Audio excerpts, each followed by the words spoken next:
Hello friends, ఈరోజు అండి మనము ఒబ్బట్టు అదే అండి ఓలిగలు దట్టు లిక్విడ్ పూర్ణం కలపాల్సిన అవసరం లేదు, పిండి నానాల్సిన అవసరం లేదండి. ఇన్స్టెంట్గా అప్పటికప్పుడు చూడండి ఎంత సూపర్గా పతలాగా వచ్చాయో. చాలా టేస్టీగా ఉంటాయి. నార్మల్ మన ఓలిగల్లాగే ఉంటుందన్నమాట. చూడండి ఎంత సాఫ్ట్గా వచ్చింది. చాలా ఈజీగా, అసలు వంట రాని వాళ్ళు కూడా చేసేయచ్చు అనమాట. అంత సూపర్గా ఉంటుంది, ఈజీగా ఉంటుంది మన ఓలిగలు. మరి దీన్ని ఎలా చేయాలని ఇప్పుడు లెట్ స్టార్ట్. చూడండి, ఇక్కడ నేను ఒక హాఫ్ కప్ వరకు శనగపప్పుని ఒక 3 hours వరకు వాటర్లో నానపెట్టుకున్నాను. ఇలా అంటే మనకు బ్రేక్ అయిపోయింది. ఇప్పుడు ఏ కప్పుతో అయితే తీసుకున్నామో అదే కొలతల్ని తీసుకుందాము. చూడండి, నేను ఈ కప్పులో హాఫ్ కప్పు వరకు నేను శనగపప్పుని నానబెట్టుకున్నాను కదా, దానికే ఒక ఫుల్ కప్ అంతా ఒక కప్పు తురిమిన బెల్లాన్ని తీసుకున్నాను. ఇప్పుడు ఒక మిక్సీ జార్ పెట్టేసుకుందాము. ఈ ఒక కప్పు బెల్లం దీంట్లో వేసేసుకుందాము. ఒక 4-5 యాలకుల్ని పెట్టేసుకొని దీంట్లో వాటర్ అంతా డ్రైన్ చేసేసి మనము ఉత్త పప్పు ఒకటి వేసేసుకుందాము. చూడండి, ఇప్పుడు అదే కప్పుతో హాఫ్ కప్ ఆఫ్ వాటర్ తీసుకున్నాను నేను. దాన్ని వీటిలో యాడ్ చేసేసి దీన్ని ఫైన్ పేస్ట్గా గ్రైండ్ చేసి తీసుకుందాము. చాలా అంటే చాలా సాఫ్ట్ పేస్ట్ అయిపోవాలి ఇది. ఒక మిక్సింగ్ బౌల్ పెట్టేసుకోండి. ఒక చిటికెడు సాల్ట్ వేసుకుందాము. ఒక చిటికెడు పసుపు. మనం గ్రైండ్ చేసి తెచ్చుకున్న మిక్చర్ని దీంట్లో పోసేసుకుందాం. ఇప్పుడు దీంట్లోకి ఒక 1 tablespoon ఆఫ్ నెయ్యిని యాడ్ చేసేసుకుందాము. ఒక్కసారి బాగా అన్నిటిని ఇలా మిక్స్ చేసేసుకోండి. ఇప్పుడు ఏ కప్పుతో అయితే తీసుకున్నామో శనగపప్పు హాఫ్ తీసుకున్నాం కాబట్టి ఇప్పుడు నేను ఇక్కడ గోధుమ పిండి వాడుతున్నాను. మీకు కావాలంటే మైదా అన్న యూజ్ చేయొచ్చు. నేను ఈరోజు గోధుమ పిండితోనే ఓలిగల్ని చేస్తున్నాను. ఒక 1 cup వరకు దీంట్లో యాడ్ చేసేసుకోండి. స్లోగా ఇలా కలుపుకున్నామనుకోండి, లంప్స్ లేకుండా ఉంటాయి.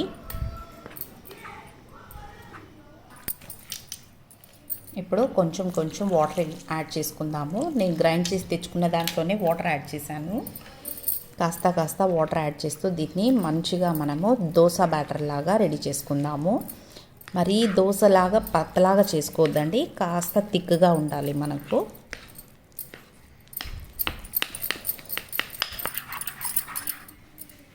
చూడండి, మనకు ఈ కన్సిస్టెన్సీ ఉండాలి. చూడండి, చిన్నది ఒక ప్యాన్ పెట్టేసుకున్నాను. కాస్త ఘీ అప్లై చేస్తున్నాను, నెయ్యిని. మీకు కావాలంటే ఆయిల్ అన్నా వేసుకోవచ్చు. మన బ్యాటర్ నుంచి ఇలా తీసుకుని ఒక గరిటెడు సెంటర్లోకి పోసేసుకోండి. ఇలా దీన్ని కాస్త ఇలా అన్నామనుకోండి, రొటేట్ చేస్తే అన్ని చోట్లకి మనకి ఒక షేప్ అనేది వస్తుంది. గరిటె మధ్యలో పెట్టొద్దు.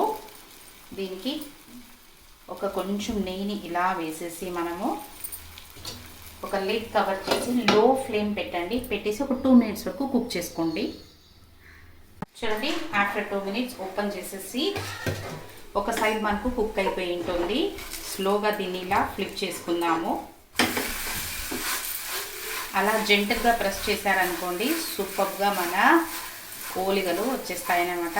చాలా సింపుల్గా చేసేసుకోవచ్చు అప్పటికప్పుడు.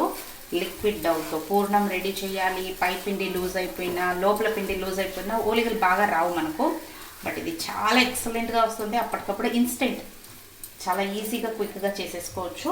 ఇప్పుడు ఇలా క్లోజ్ చేసేసి అయితే ఇంకొక 2 minutes నెక్స్ట్ సైడ్ కూడా మనము వేగనిద్దాం. చూడండి, ఇప్పుడు ఓపెన్ చేస్తున్నాను. ఇటు సైడ్ కూడా 2 minutes అయిపోయింది మనకు. చూడండి ఎంత సూపర్గా వస్తున్నాయో మన ఓలిగలు. చాలా సింపుల్గా అప్పటికప్పుడు చేసేసుకోవచ్చు. మీకు ఎప్పుడు కావాలంటే అప్పుడు ఓలిగలు రెడీ ఇంట్లో.